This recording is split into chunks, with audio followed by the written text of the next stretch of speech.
I have to admit, this is one of those Gospels that just seems so strange because we have Jesus there. We have two disciples, and what are we told about the disciples at that moment?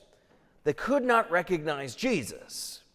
We would think that that they would be very familiar with him at this point, that they had heard him preach and teach, they had seen him, they knew who he was, and yet something happened to where they could not recognize him in that moment.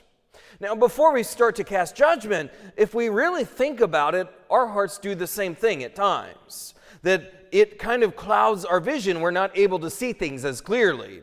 Maybe it's that we're lost, and sometimes even in a literal way. And so it feels like we kind of zone everything else out, and we're trying to focus on that one thing. Or sometimes even grief or a loss, sometimes those things cloud our vision as well.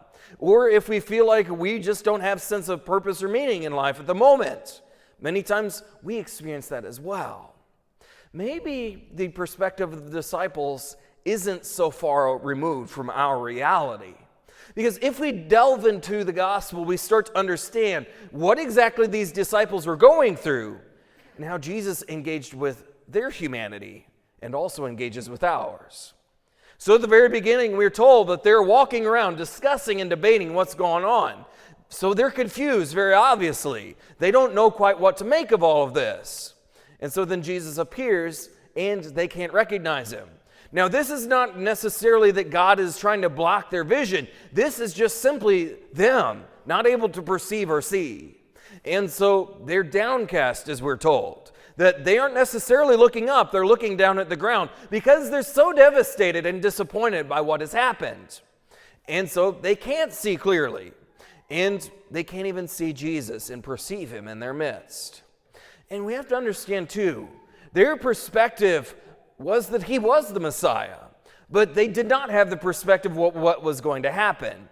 They did not think that he was going to suffer or that he was going to die, or that he could even be raised from the dead after that point. And it would be natural for us, because if we see someone die unexpectedly, we're not going to be looking for them walking around 3 days later. They weren't either. That not everything had fully sunk in yet. And so they are in that spot where they've lost someone, and someone they thought was not only a religious leader, but someone who was going to completely topple everything that was there at the time. They said, we thought he was going to redeem Israel. He did, but not in the way that they expected. And so as they go along, they give all of this back to Jesus as he comes close to them, that they relay all their troubles and the ways that they are disappointed and sorrowful at this moment. And what is Jesus' response? It almost seems kind of harsh. Oh, how foolish you are. How hard of heart. Do you not hear what the prophets said and what the word of God laid out for you? And then he goes back and he gives them everything. He puts all of the pieces of the puzzle together as they're walking along. And it really moved their heart, that you can tell that they're intrigued. They want to know more, because as they come to the spot where they're going to stop, Jesus continues to indicate, I'm going to continue going on. But they don't want that. They want to hear more, and so he stays with them. And the culmination of the revelation of everything that Jesus is doing at this moment is whenever he gives them the Eucharist, the breaking of bread. It is then, whenever they see Jesus breaking bread, that all of a sudden they realize this is the one, and he vanishes from their sight, and they're back at their reality. But there's something that has changed. Because they say, right after he disappears, we're not our hearts burning within us. And so they go on their entire journey back, that they immediately go, even if it is dark. They are so excited and so enthralled with what has happened, that they go back and they tell the disciples, the 11 apostles that remain, what exactly had happened and how he was made known to them in the breaking of bread. So what exactly does this mean for all of us then? Well, first, it shows us that Jesus can encounter us in our reality, in our humanity, exactly where we are. no matter what our circumstances are or what they may be. Because many times in life, we are in a place where we're kind of in the zone, so to speak. That we are in a place where we are kind of just stuck where we are, we're focused on something, or maybe we do have grief, or we're stricken by our problems. And so we find ourselves in our reality. Sometimes that's even looking downcast and feeling hopeless, even being tempted to despair. Or sometimes we also have to admit that we're looking down not because we're downcast or downtrodden, but because we've got distractions. There's a lot of noise. There's a lot of things calling our name. There are a lot of gadgets that we could be looking at that ultimately blind us to the reality of the beautiful things that are in our midst.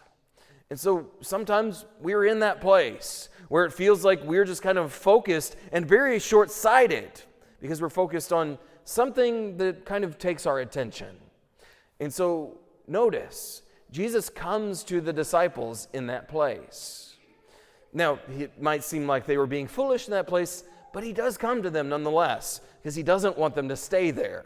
And it's the same for us. No matter what our circumstance is, no matter how far we feel we've fallen, no matter how downtrodden we feel, no matter how distracted, the Lord wants to pursue each and every one of us in the same way he pursued these two disciples. And then there comes the moment of challenge.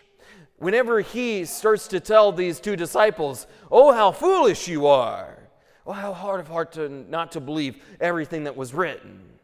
Now, that might seem like the Lord's being very harsh and very critical of them, but the reality was they did miss the point, that they didn't see the Lord. They didn't hear the voice of their God coming through the scriptures necessarily. And so whenever that moment comes, it's to pivot them because the Lord loves them. That he doesn't want them stuck in being downtrodden or kind of just where they are. He wants to advance them forward. And so he makes them stop and think, "Oh, how foolish you are. How hard of heart." And then he explains it to them because he loves them. And again, it's the same for all of us. Because sometimes we are stuck in that place, and sometimes it is our own perception that we didn't quite see everything as clearly. And the Lord comes to us and he gives us that moment and that push to change if we're open to it.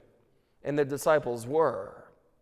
And then there comes that beautiful moment that they are able to see Jesus in the breaking of bread. And they come to that admission. Were not our hearts burning within us? And really, we should take that as encouragement that Jesus wants your heart to be burning as well. Many times in life, we might feel like our hearts are not burning. Many times we might feel burned out. Many times we might not feel like we are alive or alight with faith. And so what happens then? The Lord desires to walk with us. And he desires to speak to us. He desires to give us life and to work with us so that eventually we come to that realization. Our hearts were burning. Our hearts were alive. Our hearts were able to see Jesus' presence and rejoice, even in the midst of our trials and difficulties. And that movement is a beautiful one, if we're open to it. Because notice the disciples, they were receptive of that. They were able to look for the Lord, that they were actually trying to pursue, even though they didn't know exactly where he was. He revealed himself to them. And they received that, and their lives were forever changed, even though they went back to their reality.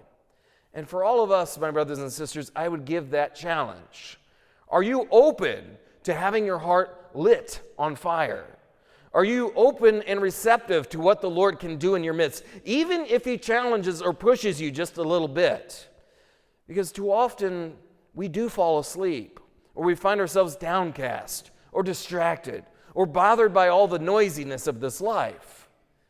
But do we see Jesus? Even in the Eucharist, do we draw near to him and allow him to reveal himself to us at each and every moment of our lives? Truly, if we allow him, if we're looking for him, he will come to us, he will accompany us, and he will make our hearts burn once again with his love and with his word.